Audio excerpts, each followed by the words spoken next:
Hi hello students and viewers. आज फिर मैं एक नया एमसीक्यू लेके आया हूँ जो नीट और आईआईटी जेईई में पूछा गया था। क्या है एमसीक्यू, एक बार ध्यान से सुनेंगे।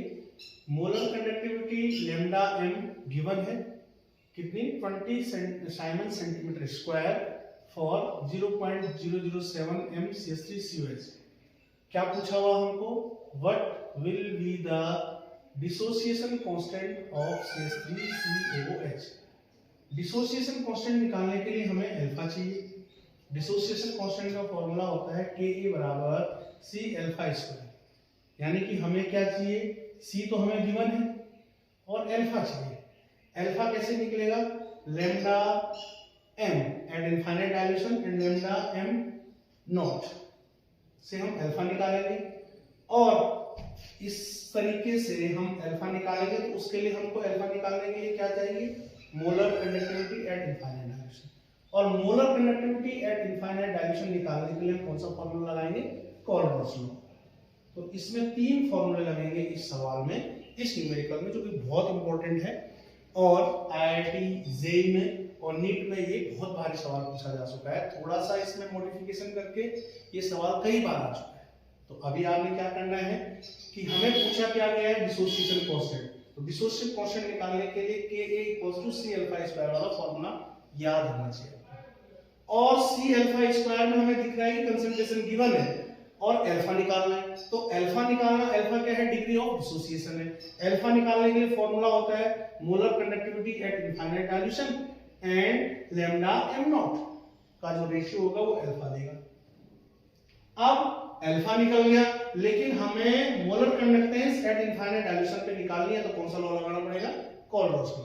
और कोलबर्ट्स लॉ क्या कहता है, molar conductivity at infinite dilution is always equals to the sum of ionic conductivity of individual cation and anion. ये कोलबर्ट्स लॉ है। तो आइए सबसे पहले हम करते हैं, गिवन क्या है हमको, इंडिविजुअल कैटायन की कंडक्टेंस, मोलर कंडक्टेंस हमको गिवन है। हाइड्रोजन आयन की मोलर कंडक्टेंस 350 और एस्टेट आयन की मोलर कंडक्टेंस दे रखी 50। तो सबसे पहले हम पहला फार्मूला लगाएंगे, हम निकालेंगे lambda m at infinite dilution. कितना हो जाएगा, एस्टिक एसिड कितनी है 50 और प्लस में CH3COH कितनी है 350। ये आ गया आपका 400। लैम्डा m बराबर आ गया आपका 400। ये आ गया आपका लैम्डा m, लैम्डा इनफिनिटी। अब हम अल्फा निकालेंगे। अल्फा क्या होता है, अल्फा इक्वल्स टू होता है lambda m at infinite dilution upon में लैम्डा m नॉट। डायल्यूशन देखा था 20 और 400 हमारा क्या है, लैम्डा m नॉट। तो लैम्डा m नॉट ये हो गया हमारा। अब इसके बाद हमारा अल्फा इतना आ गया। लास्ट फॉर्मूला क्या है हमारा, Ka equals to C alpha square. K equals to C alpha square है, तो Ka बराबर हो जाएगा, C है आपका 0.07 इनटू में अल्फा कितना है आपका 0.05 का square.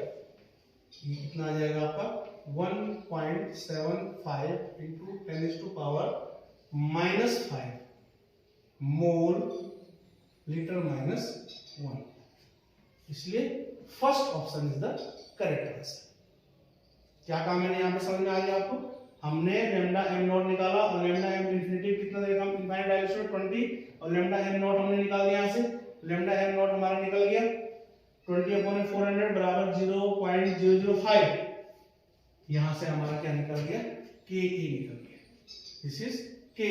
What is Ka, what will be the acid dissociation constant for acid, acetic acid.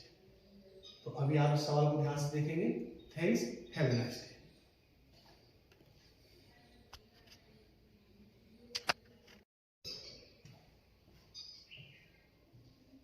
Molar conductance eight infinite dilution पे हमारा निकला 50 प्लस 350 400। ये हमारा molar conductivity at infinite dilution का, ये इनफाइनाइट डायल्यूशन पे हमारा। अब हम निकालेंगे डिग्री ऑफ डिसोसिएशन। तो डिग्री ऑफ डिसोसिएशन का फॉर्मूला क्या है, alpha equals to lambda m at infinite dilution upon में मोलर कंडक्टिविटी। और मोलर कंडक्टिविटी हमें गिवन है, 0.007 MCH3COH सॉल्यूशन की मोलर कंडक्टिविटी है 27 सेंटीमीटर स्क्वायर। तो 20 डिवाइड बाय जो हमने निकाला 400 molar conductivity at infinite dimension. जब इसको सॉल्व करते हैं तो कितना आएगा 0.005।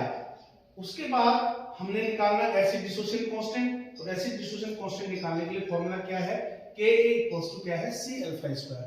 और हम जानते हैं कंसंट्रेशन दे रखा हमको 0.007, कंसंट्रेशन लिख लेंगे 0.007 इनटू में 0.05 का 0.05 स्क्वायर।